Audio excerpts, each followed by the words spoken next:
بسم اللہ الرحمن الرحیم۔ وائس آف ملک کے ساتھ میں ہوں ملک اسامہ سعید۔ مسلمانوں کی، خصوصاً پاکستانی مسلمانوں کی بدقسمتی یہ ہے کہ سال میں جب بھی ان کے مقدس مہینے آتے ہیں یا دن آتے ہیں تو مسلمانوں کی نام نہاد مسلمانوں کی، خصوصاً پاکستانی مسلمانوں کے اندر کی جو کرپشن ہے، مورل کرپشن، وہ گٹر کی طرح ابل کر سامنے آتی ہے۔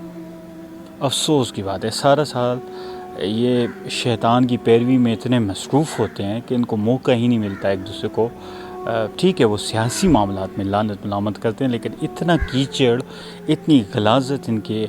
منہ سے یا ان کے دلوں سے ابر کے سامنے ہی نہیں آتی جتنی ان مقدس ماہ کے اندر آتی ہے، مقدس دنوں کے اندر آتی ہے۔ مثال آپ رمضان سے شروع کریں تو آپ رمضان میں دیکھ سکتے ہیں کہ کس طرح سے ایک دم مہنگائی کا طوفان آ جاتا ہے، ذخیرہ اندوزی اسی وقت ہو جاتی ہے۔ یعنی ایک عام مسلمان یا غریب آدمی جو غیر رمضان جو چیز افورڈ کر سکتا تھا، خرید سکتا تھا، سبزی پھل وغیرہ جو بھی، وہ رمضان کے اندر اس کی استطاعت سے باہر ہو جاتا ہے۔ سو وہ پانی سے یا کھجور سے، یا بھی اس کھجور بھی کافی مہنگی ہو جاتی ہے، یا جو بھی نمک سے افطاری کرنے پہ مجبور ہوتا ہے۔ برے حال ہوتے ہیں مسلمانوں کے، غریب مسلمانوں کے، اور ذخیرہ اندوز مسلمان، لوٹنے والے مسلمان، جو ایک مسلمان دوسرے مسلمان سے لوٹتا ہے مہنگائی کے نام پہ، لٹیرے مسلمان اس رمضان میں پوری طرح ایکٹیو ہوتے ہیں۔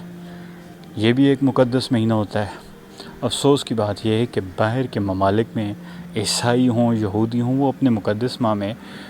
اپنی ہی عوام کے لیے، اپنے ہم مذہبوں کے لیے آسانیاں، سہولتیں پیدا کرتے ہیں، جبکہ ہمارے ہاں یہ کلچر ہی نہیں۔ ہم فرعون بن کر ان کے اوپر پڑ جاتے ہیں، اپنے ہی مسلمانوں کے اوپر، اپنے ہی عام آدمی کے اوپر۔ چلیں، رمضان میں گزر گیا، اچھا برا، پھر آ جاتا ہے ربیع الاول، ایک نئی بیچ سٹارٹ ہو جاتی ہے۔ اس میں 12 ربیع الاول کو منانا چاہیے، نہیں منانا چاہیے؟ حضور نبی کریم صلی اللہ علیہ وسلم کی پیدائش مبارک سے متعلق اور ان کی وفات سے متعلق آپس میں مسلمان گتھم گت ہوتے ہیں، ایک دوسرے پہ کیچڑ اچھالتے ہیں، نفرت کا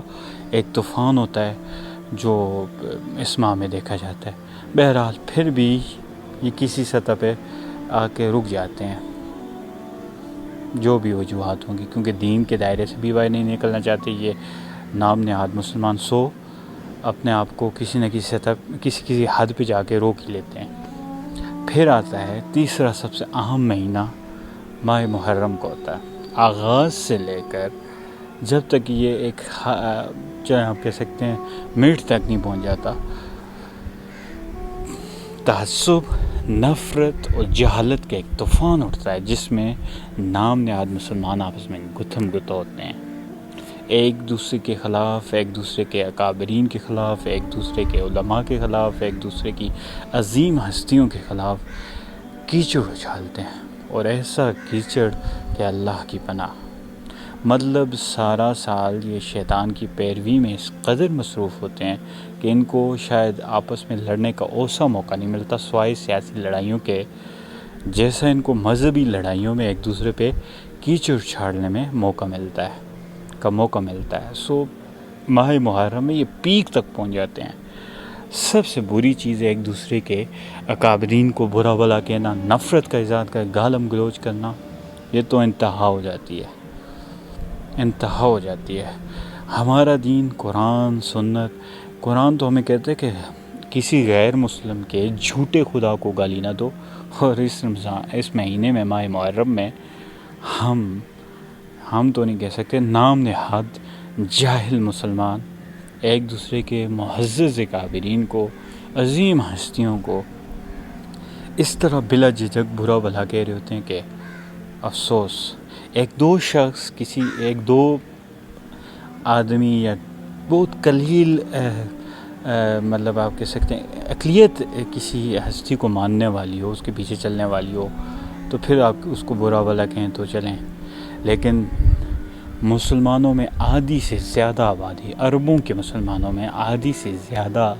آبادی کسی عظیم ہستی کی ماننے والی ہو اور آپ اس کی توہین کریں، تو یہ تو کسی صورت بھی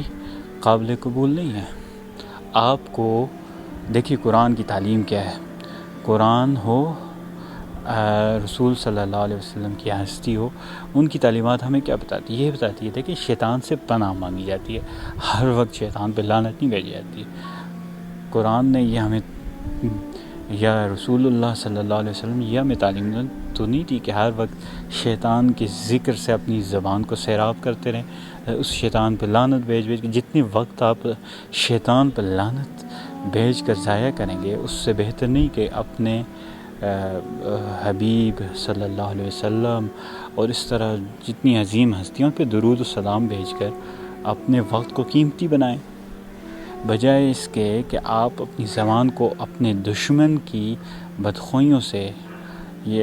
پر لعنت بھیجنے سے اپنی زبان کو گندہ کریں، اپنے حبیب پر درود و سلام بھیج کر اپنے وقت کو قیمتی بنائیں۔ جبکہ لعنت ملامت کا اس مہینے میں ماہ محرم میں جو ایک سلسلہ شروع ہوتا ہے، جب تک مڈ نہیں آ جاتا یا محرم ختم نہیں ہو جاتا، یہ لعنت ملامت جاری رہتی ہے۔ یار افسوس کی بات ہے کہ آج مسلمان نے اپنی زبان کو اتنا ہلکا کر لیا ہے کہ اس کی کوئی حیثیت ہی نہیں رہی۔ واقعی حضور نبی کریم صلی اللہ علیہ وسلم کی ایک حدیث ہے، اس کے مطابق اکثریت جو جہنم میں جائے گی وہ اس زبان کی وجہ سے ہے، اور جو اس زبان کو تالا لگائے گا اس کو صحیح استعمال کرے گا تو ظاہر سی بات ہے پھر جیسے کہ ایک جگہ پہ یہ بھی ہے کہ تم مجھے دو ہونٹوں کے درمیان اور جو گوشت کا لوتھڑا ہے اس شرمگاہ کی